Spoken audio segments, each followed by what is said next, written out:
Hi, my name is Harry Tie and welcome to Odejuma. Odejuma is an Ishekiri farewell that loosely translates to till tomorrow. But for me, I look at it as a promise that there is so much more in life to look forward to. And this interview-driven storytelling podcast is rooted in that promise. So as you take the time to listen, I want you to feel that as we go deeper with folks from across the Black diaspora, exploring the adventures, resilience, joy, and the ordinary moments that change their lives, that you would have a good, hearty laugh or you find something to sit with. Because there is power in the stories of everyday people, and these stories are worth telling.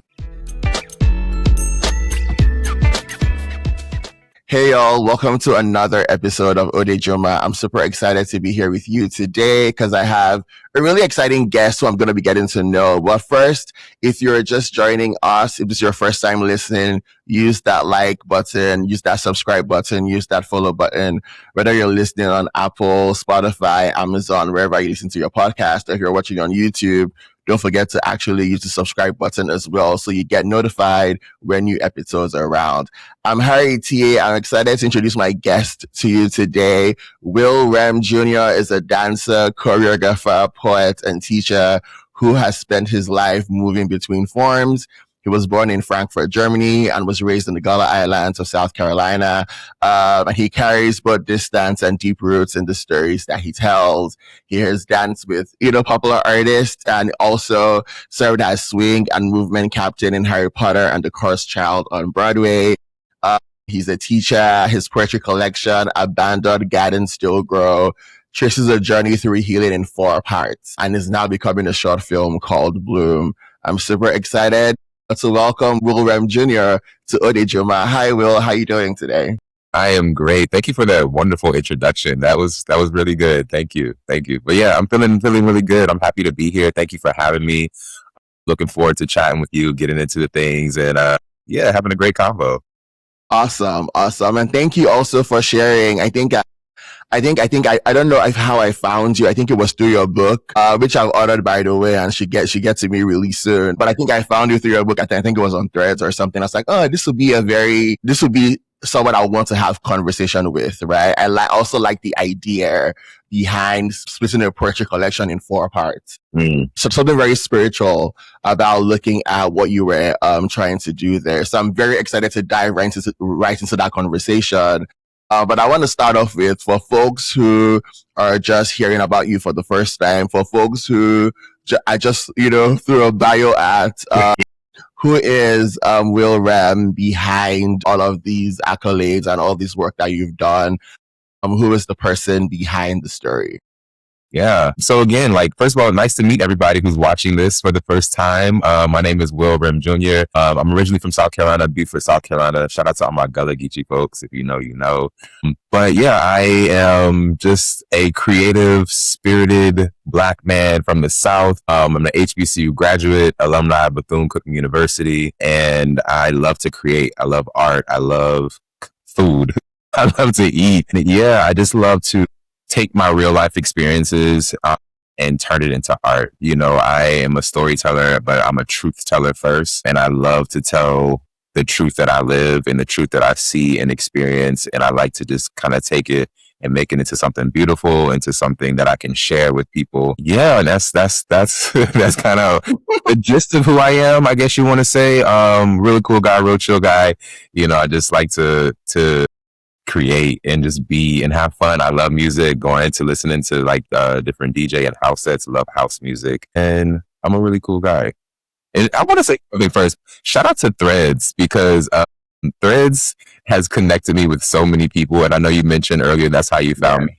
Yes. And I recently got on Threads maybe about 6-7 months ago, and I've been reaching out and just putting myself out there and putting my work out there, and I've been connecting with a lot of people who are serious about what they do, who are passionate about what they do.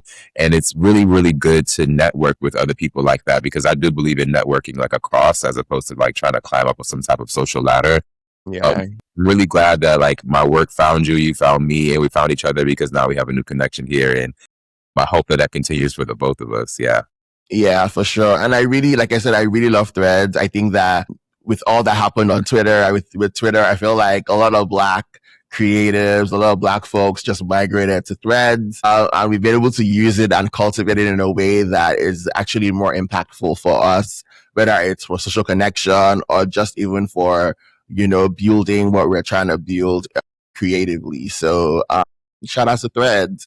Yeah. You talk about being Gullah Geechee, and I think that, when we, as someone who is Nigerian, born and raised in Nigeria, I think that there is, and I'm going to take it. I'm going to take the L for some of the Africans who are listening to this. There's a lot of stereotypes that are perpetuated about African American folks, about there is no culture, blah blah blah blah blah, and it's like a huge diaspora war.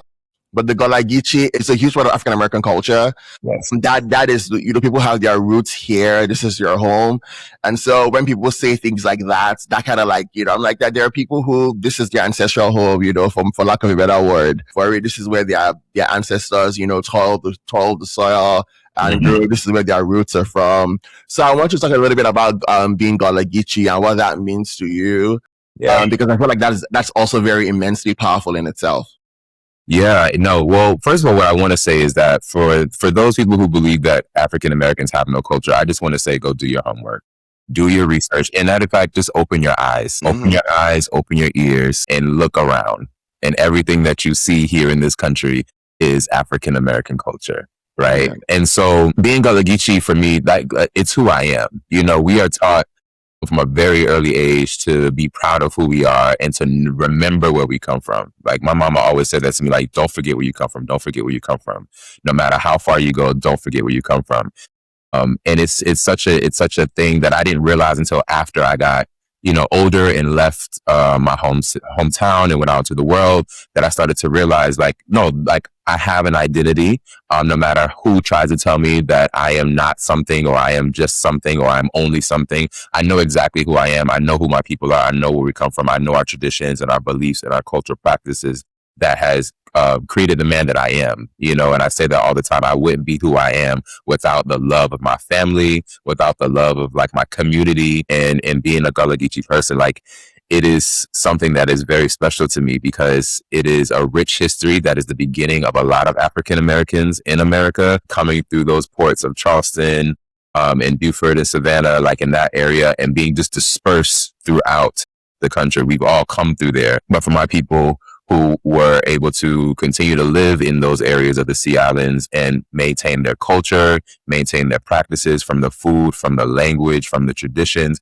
it is something remarkable, because you have to think in a time that African Americans were being stripped of their identity and were being forced upon a different type of cultural experience that they were just had no idea what was, you know what I mean? We were still able to hold on to our traditions and our practices. And that is something special and remarkable. And that's what makes us special, because there's a strength behind it. There's a resilience behind it. There's an optimism behind it that allowed us to not let someone destroy us completely. We still have those things that we practice that give us our identity, so that when we walk into the world, we know who we are. We know who we are, and we know that we do have culture, whether people choose to identify it, recognize it or not, so it's something that means the world to me. And it's something that is very, very important to me, and something that I will always rep, and something that I will always make sure that I spread out to the world, because a lot of people don't know about it, Yeah. A lot of people just haven't done the research or haven't been informed, but it is our responsibility as people who come from that community and that culture to share it out to the world and to let people know that we do exist. We are here. We are great. We're talented. We're beautiful. And yeah, we have something to say as well, to represent the African American people. So yeah, Gullah Geechee all day. That's great to hear. And I like how you break that down also. And which is why like these conversations are very helpful. I like to say that, this podcast is to expand people's consciousness of what the Black diaspora is, and how we are not, the times we spend having those fruitless conversations online, we could use that to harness, a much more solidarity that can help move us as the people forward. So thank you for also sharing that as well. I want to move into your artistic practice right now and just talk a little bit about, when did you discover the arts, and when did you realize that, okay, this is something that I want to do for the rest of my life? How did that happen for you?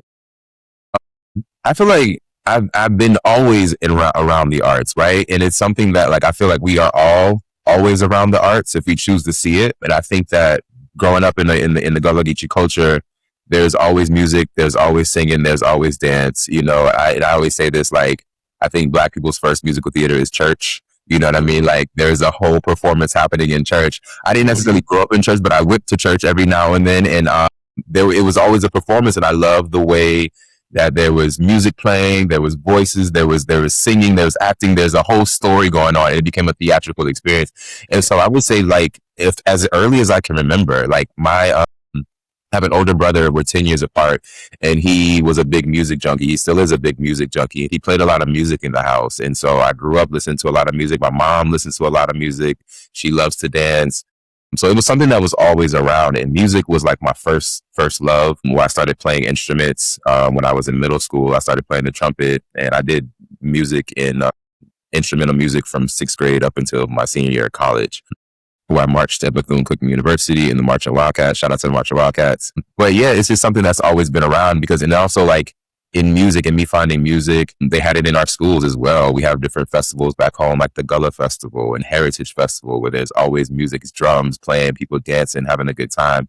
And so it's always been in my community. It's always been around, and it's always something that I've been interested in. I've been rather I've been like actively participating in it or not, or as a spectator, I was like, wow, that is cool. I like the way this makes me feel. And of course, with music comes dance. I was always dancing, and you know, like I remember like being a kid and like cutting on music videos on Saturday morning and just kind of like in the room, my cereal and dancing to the music, things like that, having a good time and just enjoying my self-expression as a little Black boy who loves music and dance and creative things. And, you know, I was in chorus when I was in elementary school as like an elective, you know, not taking it too seriously, but just involved in it that way. And also back home, we're very big on stepping. I don't know if you guys are familiar with like HBCU style stepping or African stepping. Yeah.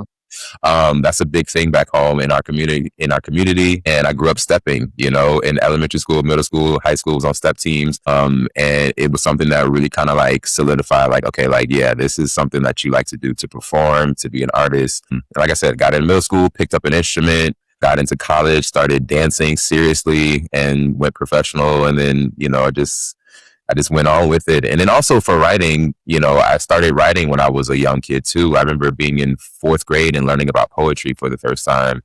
And, you know, finding that there's music and there's rhythm and there's something artistic about that as well that really kind of intrigued me. And, you know, in that time, there was a lot of shows about, like, there was like a lot of coming of age shows where people had diaries and journals and they would go home and like, dear diary, like Moesha, like, dear, you know.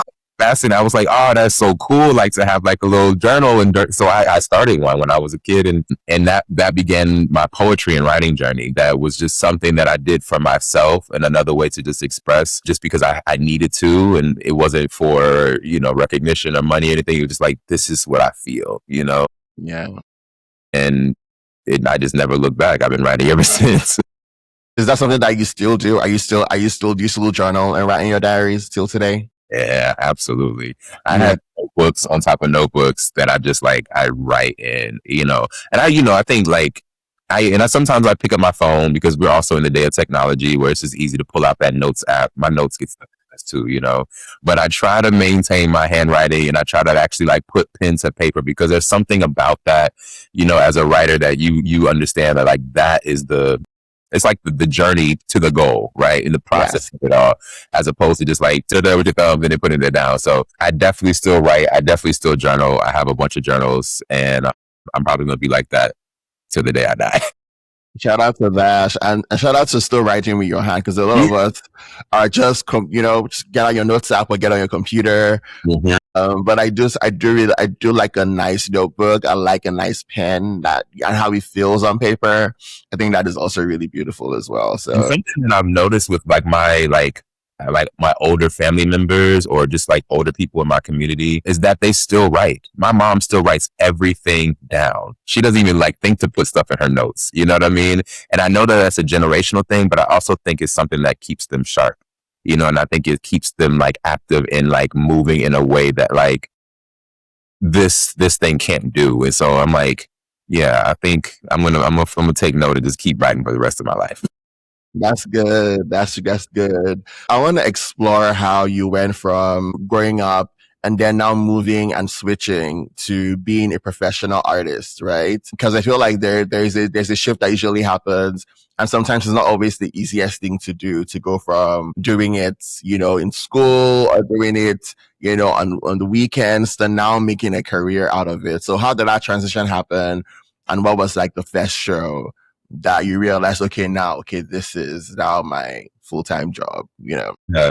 Um, wow. I believe in like divine timing, and I believe that everything is very like when it's supposed to happen, it's going to happen. And I think the moment that it clicked for me was actually when I was in college and I was performing. I was in like one of my one of the dance groups, and we were performing in a show that was just for the university. I think it was like a back to school type of show or something. And I remember performing in that show, being on stage and dancing, and then like just receiving so much love from like not only my team, but like the audience and the students on campus, who enjoyed the performance, and the feeling that I got of being on stage and being in that like energy was like, oh, okay, like now my eyes are open, my ears are open, and I'm just kind of like, this is something happening here. Something's happening here.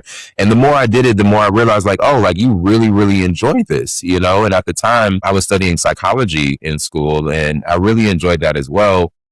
But I started to think like, well, what if I decided to take an alternate route after I graduated college? What if I wanted to actually do this professionally? Now, mind you, I had no idea how to do that. I was just like, I just had thoughts, and, I see things. We were in the beginnings of social media at that time. So you would see things, and a lot of people were taking classes in Atlanta, like Dance 411. And, there was a lot of things like that happening. So there was this weekend intensive called ATLA. This was like back in 2010 or 2011, I want to say, where they had a bunch of different choreographers and dancers from like LA and New York and Atlanta, and they were all coming into Atlanta to like do this weekend workshop, and they were like, looking for dancers and stuff like that. Now, mind you, like I said, I had no experience really. I was just dancing in college.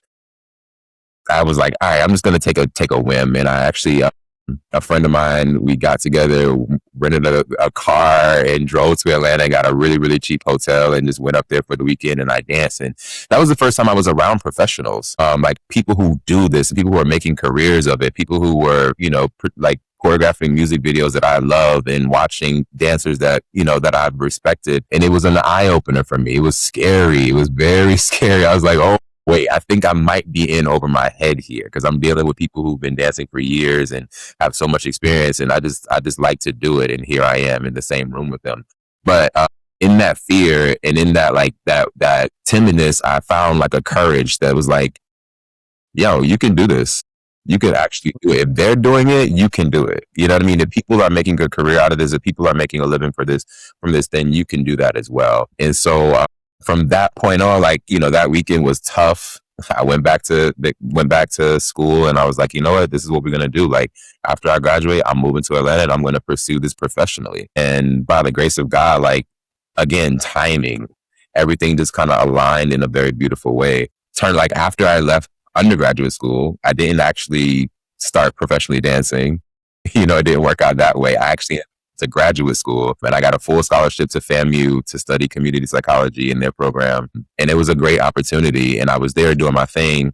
And that's when I came across Shapiro Hardiman at FAMU, who's over at Mahogany Dance Theater and Strikers Dance Troupe. Shout out to Mr. Hardiman, who had a dance space there. And again, so that allowed me to continue moving and dancing in that way. But he introduced me to dance in Atlanta, a concert dance company called the Atlanta Dance Connection. And he suggested that I go up there and watch this company perform. And so I did. And at that moment, that's when everything like officially clicked. Mm-hmm. And so what I did was I saw Black dancers on a stage doing ballet, doing contemporary, doing modern, doing jazz in a very Black way. And when I say that, I mean just they were telling an artistic story from our perspective, from a Black perspective, because there are two different worldviews, multiple worldviews, but the Black worldview is very specific as well. And that was something very intriguing and something that I understood and I loved. And I fell in love. I fell in love in the Southwest Art Center when I saw that company get on stage and see just them do some beautiful work. And I met the director after that. And I told him, I was like, wow, what a, wonderful job the company did. And I really want to dance. And I wish I could, do what you guys did. And I never forget this. He looked me up and down and was like, you want to dance? And I was like, yeah. He was like, are you sure? And I said, yeah. And he was like, all right, come to the class tomorrow. And this was Saturday night. So he's like, come to class tomorrow, which would have been Sunday. And let's see what you got. So I was like, oh, what do I wear? He was like, come in, leotard tights, some ballet slippers. And I had none of that. So I showed up to a ballet class in basketball shorts, some black Nike socks, and a tank top. I was like, and I'm standing with my right hand on the bar. And if you know, in ballet class, you start with the left hand on the bar all the time. So I'm just like, and I had no idea what I was getting myself into. And I got very much like Step Up. Bury that, bury that. And it's just like, I'm so happy that like I didn't chicken out. I was like, I don't know what I'm doing. I'd never taken a ballet class before, but I'm like, okay, I'm gonna go. I want to dance. I want to dance really bad. So I went and I got my ass kicked in that class, really, really bad. But obviously there was something there. There was something there because at the end of the class, he was like, okay, like this is the deal. If you agree to train 5 days a week, it's actually, 6 days a week for about 4 to 5 hours a day with me in this company, taking class, I'll train you for free. What? For free? Okay. Yes. Mind you, if you don't know, dance is very, very expensive. Okay. It's getting more expensive to this day. Right now, a class is costing about like $27 to take a class. I want to say some people are charging $35 for a class. It's just really, really expensive, on top of the cost, the dance wear and stuff like that. And taking care of your body is really expensive. So it's for someone to like train for free, it's really, really a really big blessing. So I agreed to that. And for the next 2 years, I moved to Atlanta. So that means I left grad school. My professors were very, very pissed with me. Very, very, very upset with me. I had a 4.0 GPA. I was on full scholarship. And I just was like, hey, so I'm sorry, my dream is calling me and I gotta go. But we got over that. Moved to Atlanta full time and I started training 6 days a week, 4 or 5 hours a day, joined the company.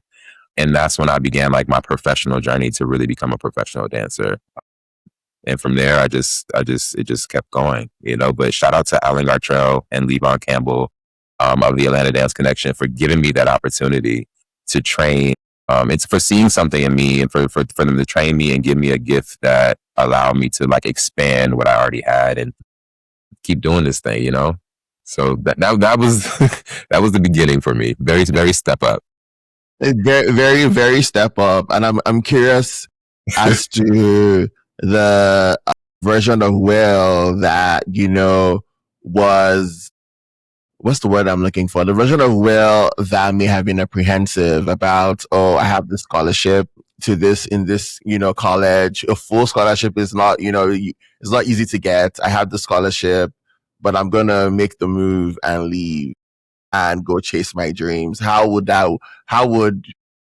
What would you tell that Will now who's like feeling the apprehension, whether should I not?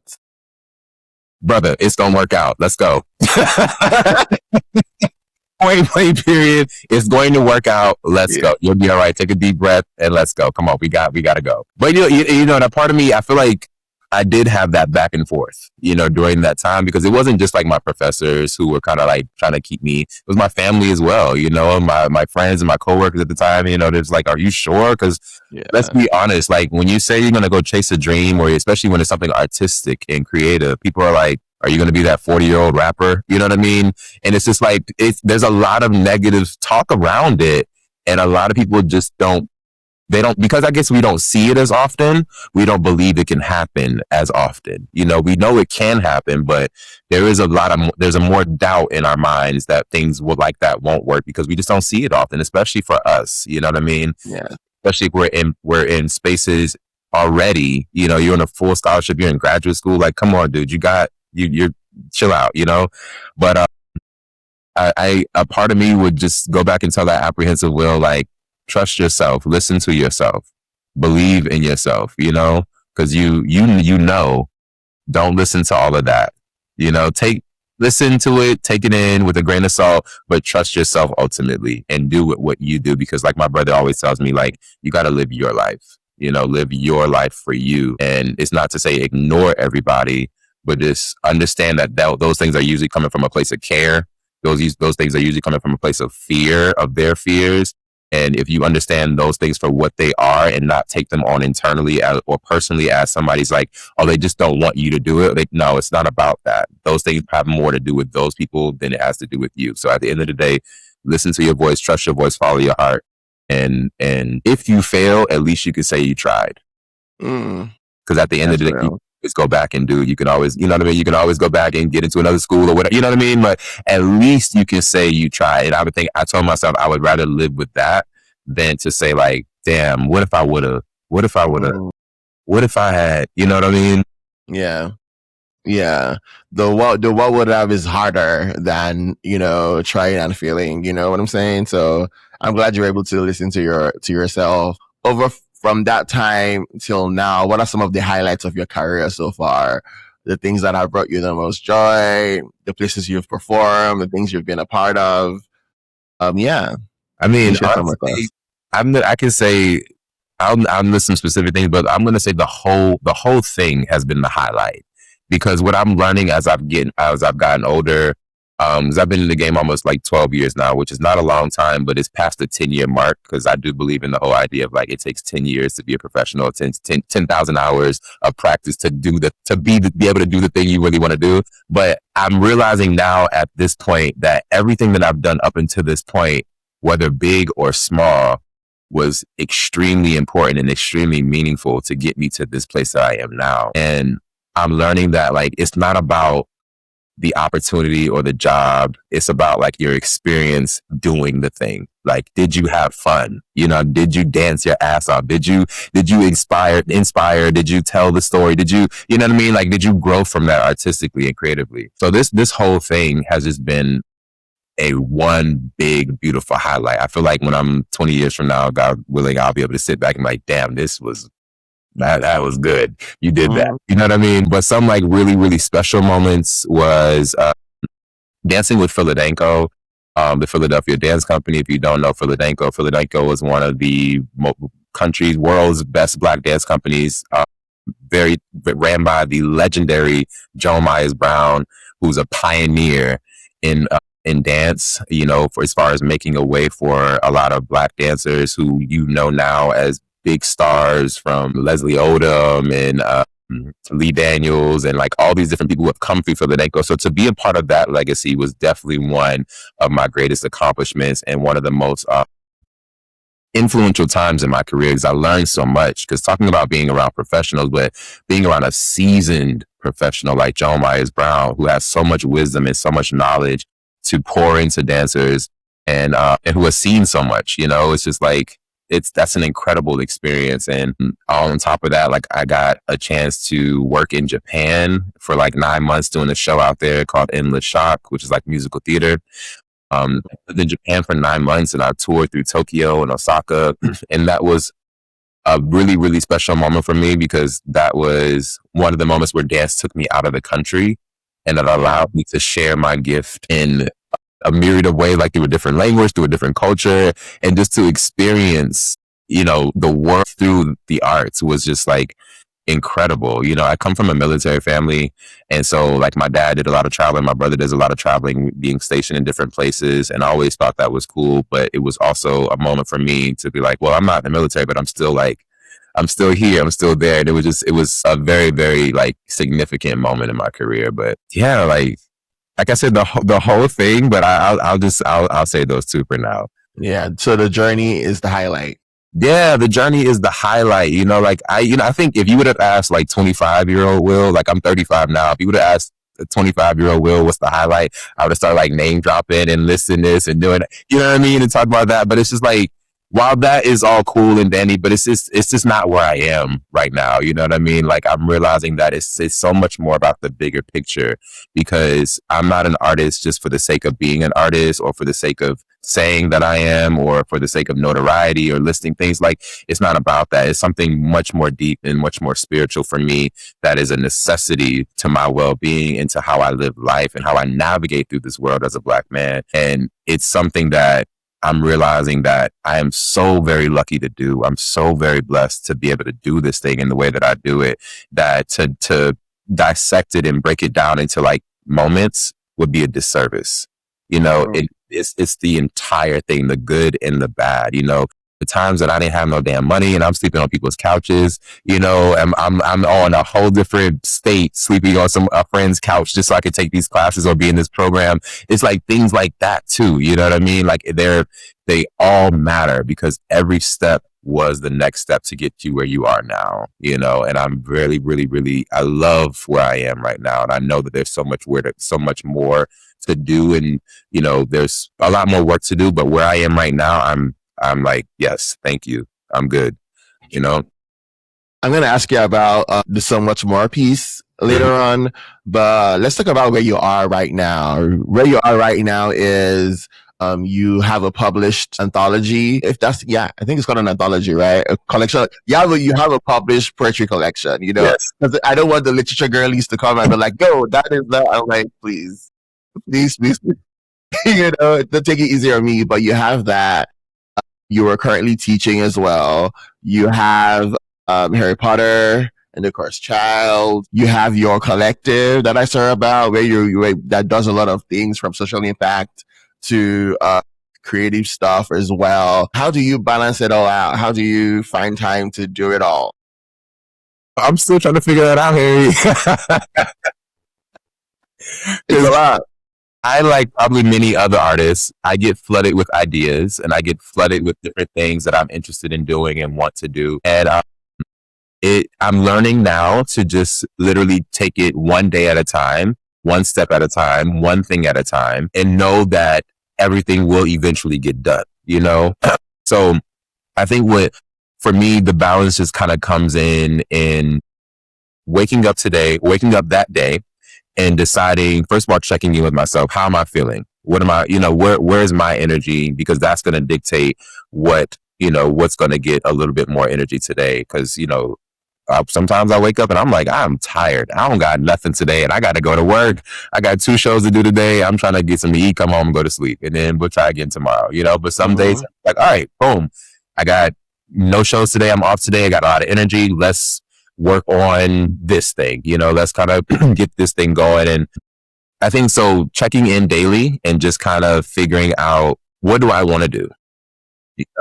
I'm really big on the autonomy of my life, where I'm just like, how do I exercise my free will at every corner? You know, how do I exercise my free will by just saying, Will, how do you feel? Will, what do you want to do? And how could we do that? Because that makes me feel really, really good. Okay. So yeah, I think that's where the balance comes in. I feel like it could be a little bit better, but eventually it'll all get done, you know, and on all those things. And whether it gets done, and I guess it's like not about when it gets done, unless you put yourself on a hard deadline. But if it's something a little bit more like flexible, then I'm like, okay, it'll get done. It'll get done. Time comes, it'll get done. Yeah. Yeah. Okay, cool. Your book is called Abandoned Gardens Still Grow. Correct. And that is kind of like an unforgettable title. And it's also, it's divided into sections, right?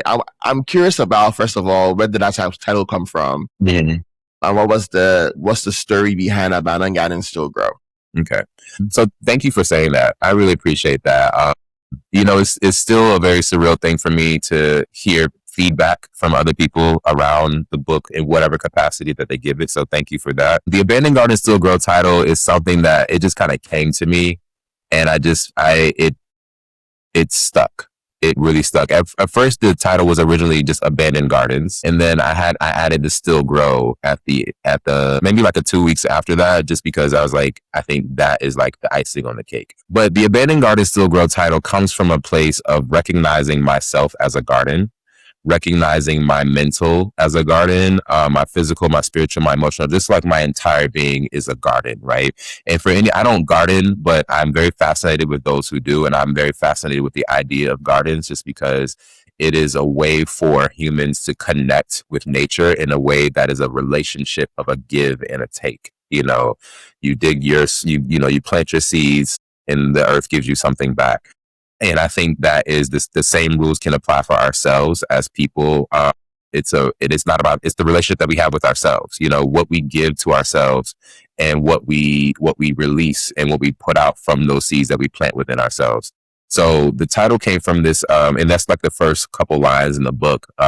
One of my mentors gave me a piece of advice when I was going through a very difficult time in my late 20s. And he told me to, to garden your thoughts. And that, those three words really, really stuck with me for a long time because I had realized that I had a lot of different thoughts coming into my mind from the past, from the future, from the present that were just growing wildly. You know, they weren't really being tended to in the sense of like, if I have some negative thoughts or some negative self-talk or some anxiety about the future, how do I like pull those weeds out of my garden? How do I remove those plants and those growths from my mind? You know, and if when I have those like more positive, affirming thoughts, how do I water those and nurture those in a way where they continue to grow, they continue to bloom in a way that is healthy for me in all aspects of my life? So that's where that title came from. It just became a way for me to start to tend to my garden, you know, and tend to it in a way that makes it a healthy relationship between myself and myself.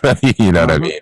And and in turn, you know, when you're working on that relationship with yourself, you then work on the relationship that you have with other people. You show up differently when you can show up for yourself, you know, whether that be in your familial relationships, your romantic relationships, your platonic friendships. You just show up for people differently when you have a better relationship with yourself. And I think that I knew that in order for me to, I guess, like advance in not even just my career, but in life, to get to the next level, to leave a lot of the childish, young-minded things that I have been involved in and been doing in the ways of thinking that I had from my early 20s and teens. I had to do a cleaning, you know, and I had to do a refresh of my garden because a lot of things had just been growing in ways where I was like, it's okay, you know, I'm not in therapy, who cares, whatever, da da da da. And then it's like, actually, no, like you're becoming an adult now and you need to be able to tend to yourself in a way that is accountable and shows that you're responsible for yourself, because you can't go expecting to get saved or get fixed from any job or any person or any family, anything. No one's coming to save you. You know, you have to do that work yourself. And so, excuse me, that's where the beginning of that came from. And so the abandoned garden part is just the idea of like those things in my garden that have been left untended, you know, whether they've been good or bad, whether it's like my potential to be great that I just was looking at and never activated, you know, or the fear that I'm going to constantly fail, you know, or the insecurity around my life and my personal choices,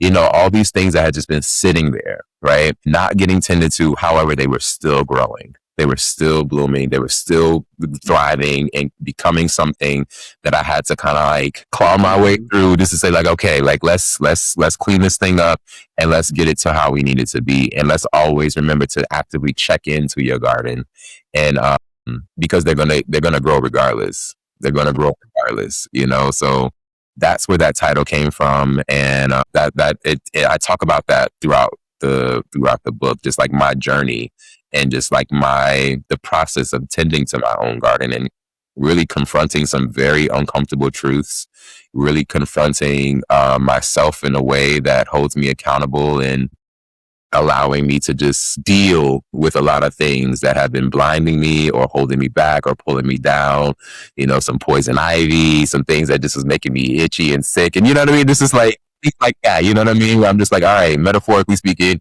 let's tend to this garden. Yeah. Would you say this,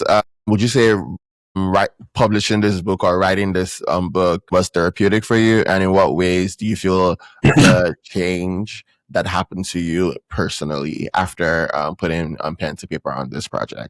Yeah, that's a really good question. That's a really, really good question because yes, this book, writing it, creating it, this whole book is very therapeutic for me. When I was writing this book, I actually did a lot of traveling around. I left New York. I left the country because I felt like I needed to just kind of get into a new space just to really be honest with myself. You know what I mean? For me personally, there is something about getting out of your comfort zone that allows you to kind of like not focus on what you're used to and not cling on to those old habits. You know, you're like, you're out here now. So like, you gotta just be open, you know, be open. So I went to Brazil. I went to Rio de Janeiro, Brazil. I went to Bogota, Colombia. I went to Johannesburg, South Africa, and Cape Town, South Africa over like 2 months. And I began to put this book together. And I was out there working for like 12 hours a day, just really like writing it and getting it and editing and doing all the things. I didn't finish the whole book while I was out there, but I did finish the draft where I was like, okay, when we come back to the States, we can edit it. However, this book, writing it, oh my God, I experienced so many emotions. I experienced so many things as I was writing it. I mean, just like crying, just like letting everything out and realizing that like it wasn't a bad cry of like frustration, but it was just like, it was the release. It was a release of just a lot of things that I had been holding on to and pulling out of my garden, you know, and it's like clearing space, you know. And I realized after, you know, I would write a section and I would just kind of bawl my eyes out or laugh or feel whatever I want to feel about it. I step away from it and I felt so much better. You know what I mean? Like, I won't say felt so much better as if I was feeling bad, but I felt lighter. I felt accomplished. I felt like proud. I felt like, yes, like, all right, like this is something that I needed to do. And I'm happy that I get to do it in this form. Right. So like therapeutic beyond words. Mm. It's something that I'm going to be able to look at for the rest of my life and say, like, I'm not only proud of this work, but this work saved me. This work helped elevate me. This work showed me that I can do it, you know, and that anytime that I do feel discouraged or feel down or, you know, need to tend to my garden and then don't know how, I can pick up this book and remember that I already know how, you know, and use this as a piece of work that will live on for as long as it can, you know, and hopefully that it finds itself in the readers who are ready to receive that, who are on that journey, who can do the same thing. And that's something that I didn't really, I wasn't thinking about as I was writing it, but it's something that it hit me after the book came out and people started reading it and, you know, coming up to me and sharing things about how they resonate with the book and how there are certain things that they're working on or or going through. And it, you know, it helped them. And that made me feel really good. Cause I'm like, well, that's what it's all about. You know what I mean? It's not just, I feel like art should be therapeutic, but not just for the creator. It should stop there. And then once my therapy is done, I'm like, okay, it's all yours now. And then Yeah. you know what I mean? If you choose to have that, then so be it. But I'm like, okay. Yeah. Yeah. And that is interesting. And, you know, to hear you talk about your journey with the book and how, you know, writing every section kind of changed you in a way and make it very therapeutic for you. Like you said, is there any story you've heard from someone who's read the book that has shared with you how interacting with it, reading those poems has actually changed or shifted something with them? Mm-hmm. Just the other day, I was at work. I was at the theater, and one of my coworkers, she had purchased the book like 2 days prior, and then she said she came to me then like 2 days later. She was like, you know, I just finished the book, and I was like, already? Because I tell people like, listen, I talk about a lot of like heavy stuff in this book. You know what I mean? It's something that you can read through on one sitting, but I advise you, like, take your time as you walk through my garden. Okay. Take your time. I just know it was heavy for me and emotional for me. So like, I know it could be a lot for people, but you know, she read the book and, you know, she was like, and I was like, wow, you read the whole thing. She was like, yeah, like I couldn't put it down because it was something that I really understood and resonated to, for myself and for my husband, you know? And so she was just basically saying that like, being that this story is told from the perspective of a Black man, she saw her husband, who was also a Black man, through it as well. Because there's a lot of, she's like, you know, I understand that he has a hard time expressing himself and expressing his feelings and letting people know that, hey, I am not okay today. Or, hey, you know, today is not the best day. I'm struggling. I'm emotional. I'm whatever these things is, because you have to be a man. Right. And so she was saying that like, this book helped her understand him a little bit more and understand why he does some of the things that he does, and also how she can be there for him even more. Now, mind you, these people have been married for like 20 something years. So I'm just like, that's pretty big, you know, for you to say that. But Yeah. what she also said, you know, in regards to her, was that it helped her realize that she had a garden too. And it helped her realize that there's been so many times where she didn't tend to her garden, and that now that's how she thinks about herself. Like, and she was saying that, like, today, she said, today I decided to just rest because I need to let my garden rest. Because that's what you talk about in the book. Sometimes you just need, you can't tend to a garden 24/7 because you're going to kill everything. You know, sometimes you got to let the garden like rest, let it breathe, and let it do its thing. And that's the same thing for our bodies, our minds, our spirit, you know? And so she was like, you know, it's allowing me to be more gentle with myself, allowing me to be more respectful of myself and tend to myself in a way that nobody else will. And I'm like, there you go. Mm. Because nobody is going to take care of your garden in the way that you can. Because no one's going to know what it took to get what's in your garden the way that you do. You know what's in your garden. So no one's going to be able to tend to those things in the way that you do. So like her sharing that with me actually kind of brought me to tears, because I was just like, I wasn't thinking about the impact that this book was going to have on people, but you know, hearing things like that about just people kind of being able to like really check in with themselves and also check in with the people around them that they love and care for really just made me feel really good. I'm like, okay, well, good. Like, I'm glad that you're getting that from it, you know, and it's allowing me to see the book in a different capacity, because I'm like, oh, wow, okay. You know, I didn't even know that. Yeah. Yeah, it's so very interesting. Art is so fascinating to me. Like, the artist might have a different intention when they're writing the book, when they're writing or making the art, whether it's even a music or a performance piece, they might have a different intention. But when it gets to the people who are supposed to engage with the art, people who are supposed to, you know, connect with it in a certain way, all of a sudden it's a whole different reaction that they're having. Yes. And so for me, that's why I love art so much. I feel like we can all go into something and experience it differently. Yeah. I have a curiosity, and I don't know if pushing the boundaries a little bit, and you are free to be like, you know what, I can answer that. But I'm curious about your garden. What is there a garden that you are letting rest right now, and what is that garden? Also, looking at, you talk about the heaviest parts of writing the book. What were some of those areas in your life that you were tapping into that made that process very emotional for you, if you're willing to share? Yeah. Honestly, I think my garden has just come from a resting period. Listen, it's summer outside. I'm in New York City.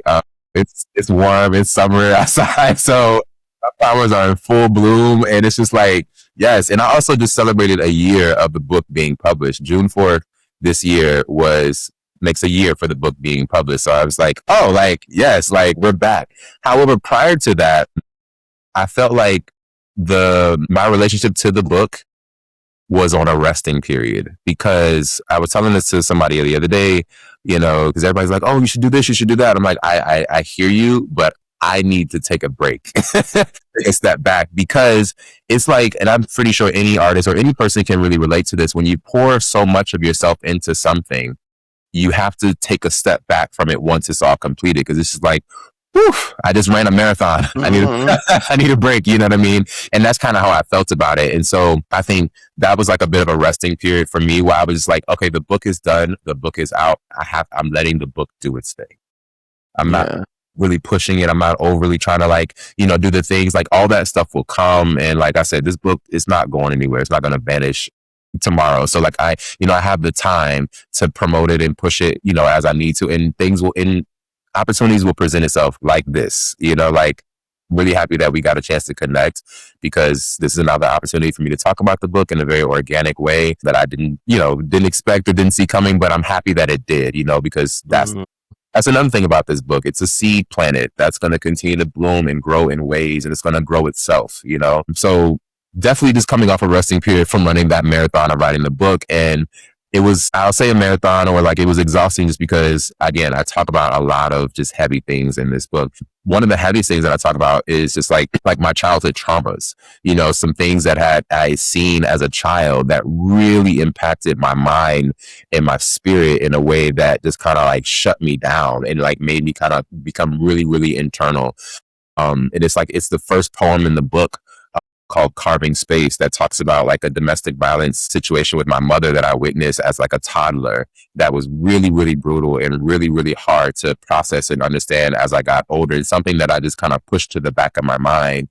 Never really spoke to anybody about it, never really had conversations with my parents about it, nothing. And it was just back there growing, and I couldn't see the shadow that it started to cast over everything else because of that. You know what I mean?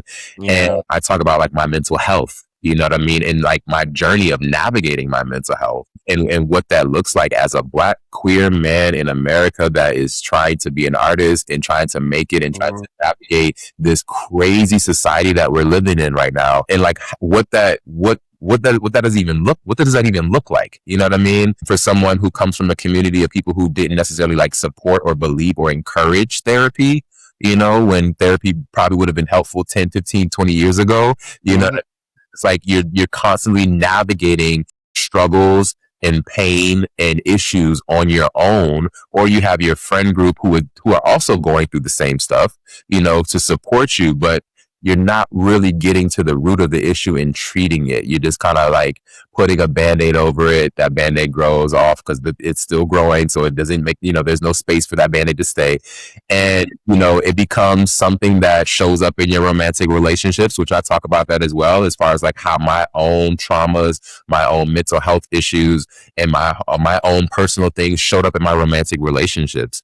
How people came into my life ready to love me, wanting to love me, and how I rejected that love, how I refused that love because I didn't know what love was. I didn't know how to love myself. And I didn't know how to receive love from someone else who genuinely wants to be there for me. And, that caused me to miss out, or not miss out, but like it just caused me to like have some really rocky relationships with people and hurt people along the way. Hurt people. I talk about death, like losing people and grieving and what grieving means for me and what that's like. And, it's something different for everybody, but like my grieving process and how like my tears watered my garden, because I understand that like when I lost someone else came into the family or something like that, like, or like, more flowers bloom, or I got a new guardian, I got a new ancestor, I got a new angel to help protect me. So like, I talk about like things like that, mental health, my sexuality, just like being a Black man in this country, like relationship,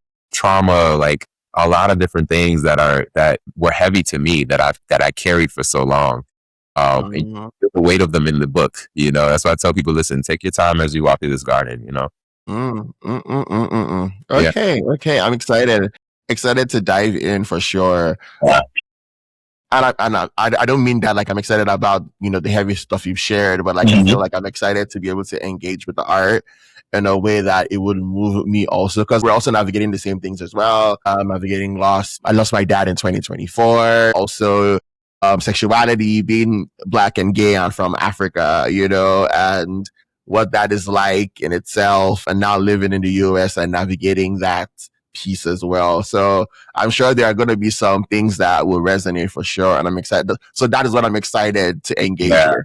Nice. Just wanted to clarify. Yeah, I'm happy to hear that. And something that I do mention in this book is that like, although we have our own individual gardens, we are all in a universal garden. We all share the same garden, right? And the more that I can tend to my corner, you can tend to your corner, the entire universal garden gets better as we tend to our own corners. You know what I mean? And it's something that, like, I was telling this to someone else who read the book, and he's like maybe like 60s, mid 60s, white man from Australia. And he was reading my book and he was telling me like, wow, like I relate to this in a lot of different ways, even though I'm not a Black queer man, and these are not my stories, but I relate to the general idea of the things that you're talking about in a way that is like very special. And I'm like, well, if it's reaching across demographics like that, it confirms the idea that like, yeah, we are all in the same garden, just tending to our own little corners. Yeah, and also to even just add to that, like I feel like people always tend to think that oh, because it's a black queer story or it's a black queer experience, it's not universal. I'm like that. It is universal. Like it doesn't mean that we're living in isolation or we're living away from reality. We watch things, we engage with art or engage with content from a lot of non-black, non-queer people all the time, and we connect with those stories as well. And so people can connect with our stories because our stories are universal stories. Our stories are human stories, There you more than anything else. Yes.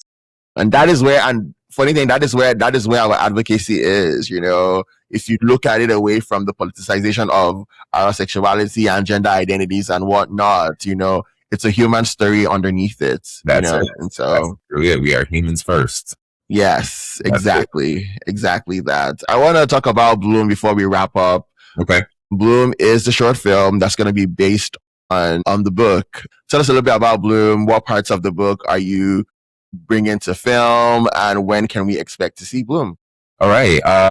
So Bloom is a short film that I'm making. It's currently in its post-production stage. It should be finished probably maybe July 1st, I want to say. I literally just got back the last little draft where I was like, okay, final little tweaks and final little edits just to kind of make it like, crispy clean. But Bloom is something that I decided to do as a visual for the book because not everyone likes to read, and not everyone has the time to actually pick up a book and read these days. We're all so busy and we're in a visual age right now. Everything is very visual and like, social media scroll. So I wanted to make something for people just to kind of have a visual for, and in this short film, it started off as like an idea that was supposed to be like a 30-second little like advertisement, but it turned into like this 7-minute short film.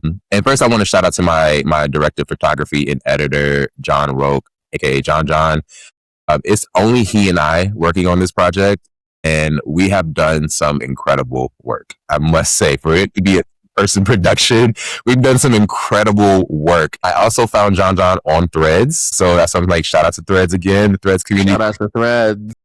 I put a filler out there and he answered, and we had a meeting and we set it up and we've been kicking it out. But yeah, so it's basically a visual that touches on the idea that we can be fearless, right? We can go after the things that we want. We don't have to be afraid to make a way for ourselves. You know what I mean? In that process, you are going to have to confront some things about yourself, though. You're going to have to confront those insecurities, those self-doubts, those worries, those anxieties, those fears about why you feel like you can't do the thing. However, once you get past that, it's like the world is open for you. So Bloom is basically it's a visual for the book, just because again, we're in a visual age where everything we have access to, most of the things we have access to easily are visual things that we can just like scroll, swipe, whatever, watch, So I wanted to create a visual for people who are visual people and not necessarily wanting to pick up a book and actually read it. So it's basically just a short film that is, for all of the people, all of the artists, all of the human beings who are wanting to do something, who are wanting to create something or switch careers, go after a new goal, accomplish something new. But there's something that is kind of pulling them back, whether it be a little doubt, a little fear, a little insecurity. This film is to like encourage everybody to go after what they want, to understand that there's beauty in your garden.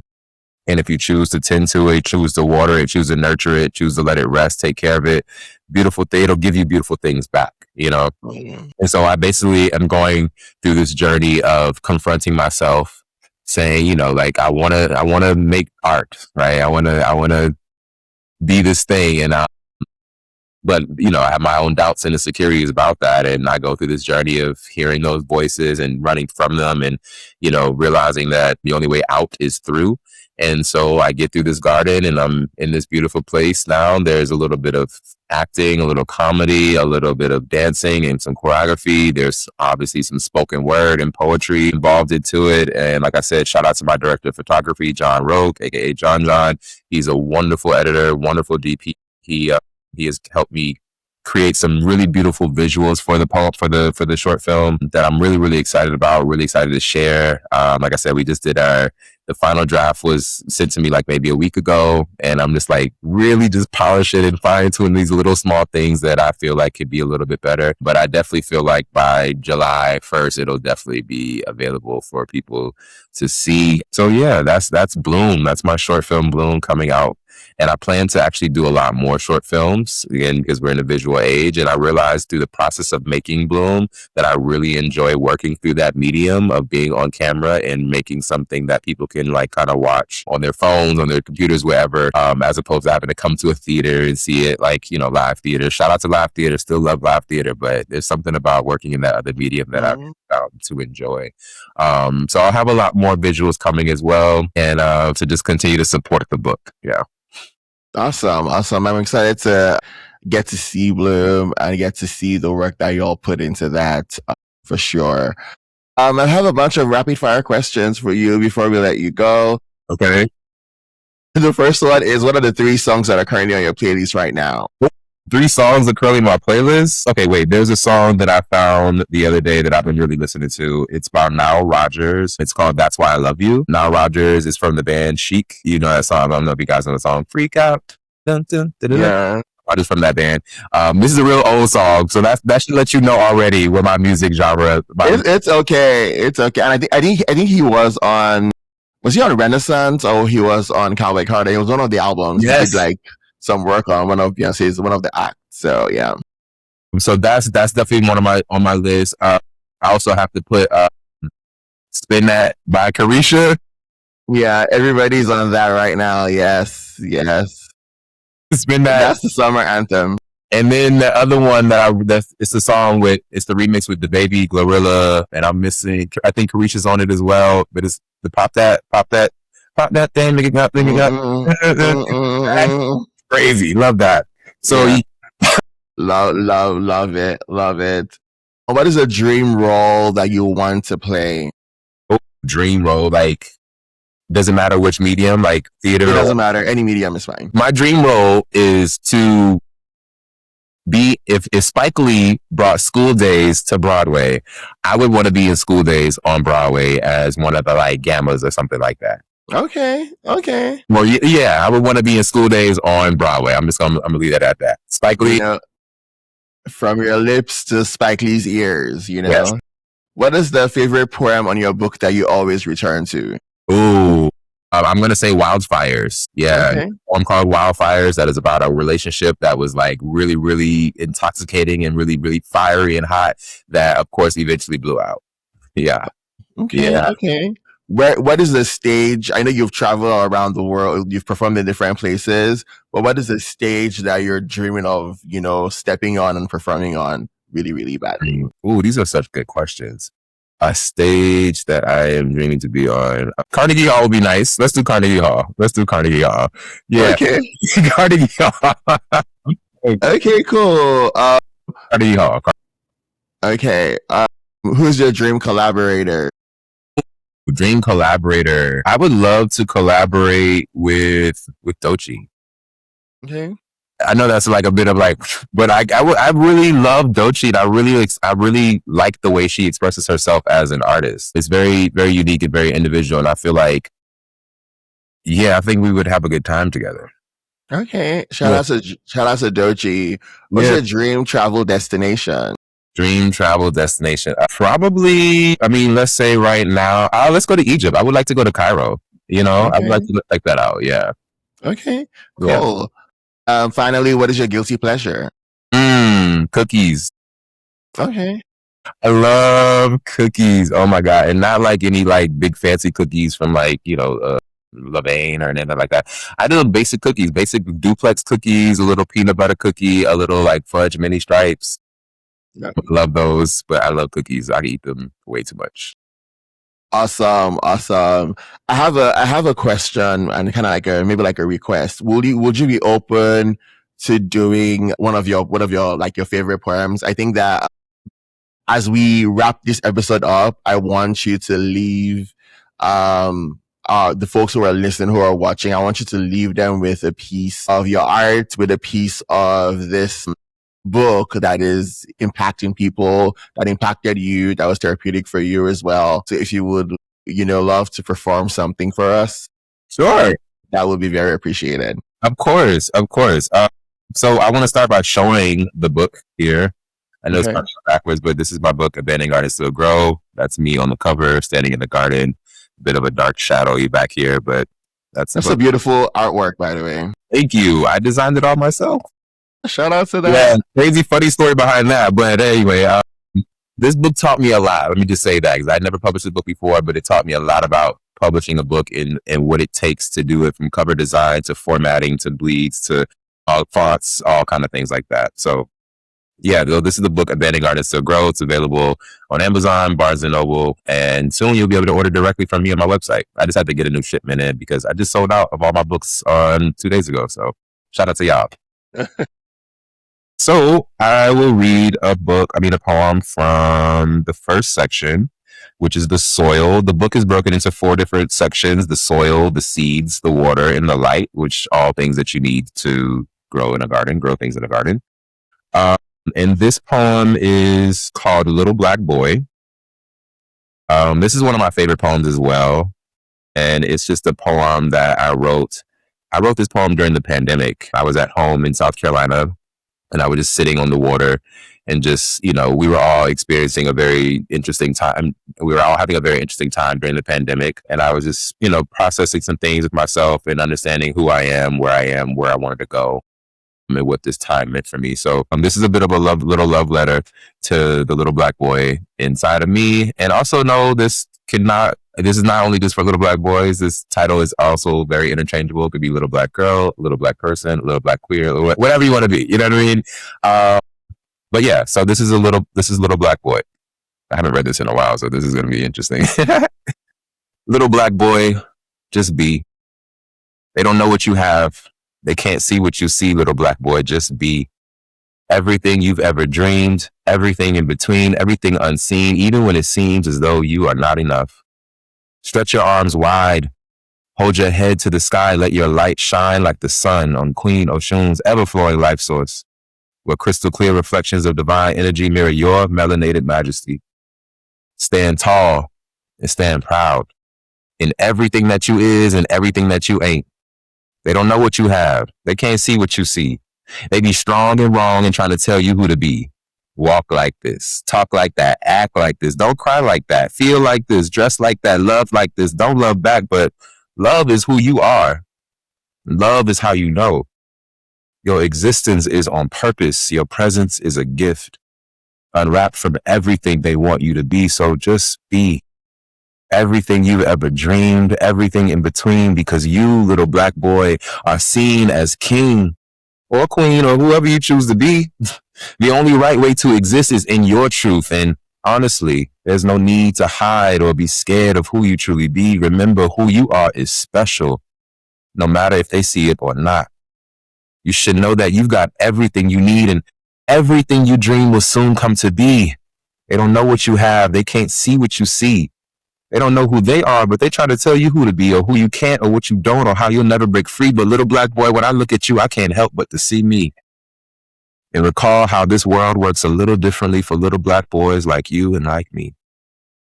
But all you need to do is just be everything you've ever dreamed, everything in between, because I know what you have and I see what you can be. That's little black boy. Awesome.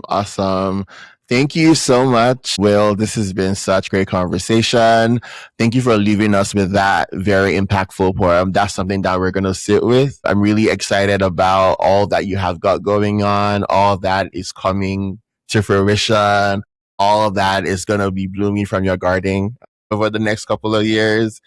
But very appreciative of everything that you're doing. So thank you so much. Thank you. It was a pleasure to be here. Thank you for having me on your show. You are a wonderful host. This was a great time. And thank you for just giving me an opportunity to talk about my work and to connect with you. And I look forward to doing it again at some point.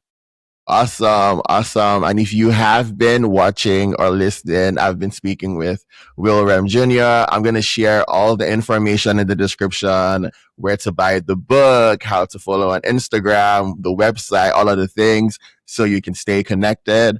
Also, don't forget to like and follow this podcast wherever you stream your podcast. And if you're watching on YouTube, don't forget to click the subscribe button so you get notifications when new episodes drop. Thank you so much for watching. I'm Harry TA. Till next time, Odejuma.